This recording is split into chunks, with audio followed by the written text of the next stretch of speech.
नमस्कार दर्शक बंधु आज भिडियो को आपण मानक स्वागत जनावछि। दर्शक बंधु आज आम यह भिडियो रे एमिति एक देश विषय कथा हेबा जे कि सर्वदा चर्चा रे रही आसी अछि।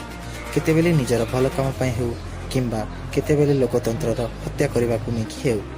तो हेलो फ्रेंड्स, मो नरेंद्र साहू आपण मानक स्वागत करछि मोर YouTube channel Babuli dance lover को। तो चलंतु देरी न करी आरंभ करिबा। हमार यह एक एपरी देश जोठारे लोक माने लुंगी पिंधिबा को पसंद करती।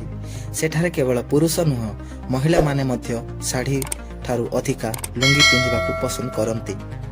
दर्शक बंधु आमे समस्ते तो चा पियंती, किंतु एही देश रे चा को लोक माने खाई थांती एवं एही देशर लोक मानक विषय कहा जाय जे प्रायतः समस्ते स्वार्थपर अटंती। तेबे एपरी कहिबार तात्पर्य यह अटे कि सेमानक निज देश प्रति कौनसी मध्य भल पाइबा नाही। सेमाने केवल निजर जीवन को ही देखती। एठिकार प्रसिद्ध पर्व जहाँकि पूरा देश जगत रे प्रसिद्धि लाभ करिछि।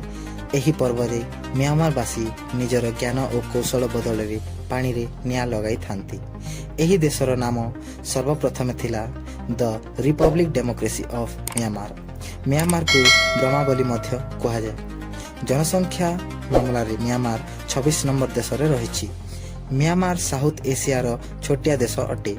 एही देश को युवक मानक देश बोली मध्य कहा जाय, कारण एही देशर लोक मानक एवरेज बयस हेउछि 29 वर्ष अटे।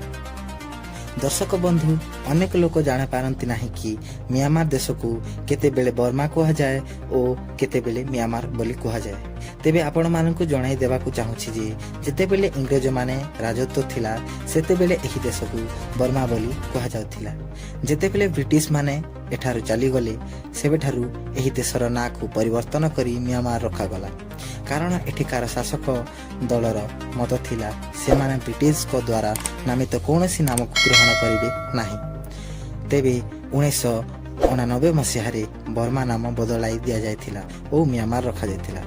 म्यांमार देशर राजधानी नाम को बारंबार बदलाई दिया जाउछि। प्रथमे राजधानी नाम थिला रंगून रखा जायथिला और तापरे यंगन और वर्तमान म्यांमार देशर राजधानी हेउछि नेप्टी टाउन। एही देशर जवान मानक संख्या अधिक अटे। म्यांमार देशर लोकंकु कामचोर बोली मध्य कहा जाय। आज्ञा हाँ, एही देशर लोक माने बहुत अलसिया अटंती। एथिपाई दुनियार म्यांमार देश को अलसुआंक देश बोली मध्य कहा जाय। काम नारे एठारे खाली बड़ बड़ कथा कहती। एठारे युवपीढ़ी माने बड़ बड़ योजना तैयारी करती, किंतु से योजना को से माने कार्यकारी करती नाही। सतरे गोटे युवक देश गोटे युवक समाज पाई एहा निहाती भावे दुखद कथा। तेबे दर्शक बंधु वीडियोटी भल लागिला ताहले लाइक करंतु। आउ जदि आपण माने मो चैनल को प्रथम थर पई आछंती ताहले सब्सक्राइब करी पाखरे जो बेल आइकन अछि ता प्रेस करी ऑल रे सिलेक्ट कर नियंतु। तो आउ गोटे सुंदर वीडियो रे देखा हबो। जय मां माणिकेश्वरी।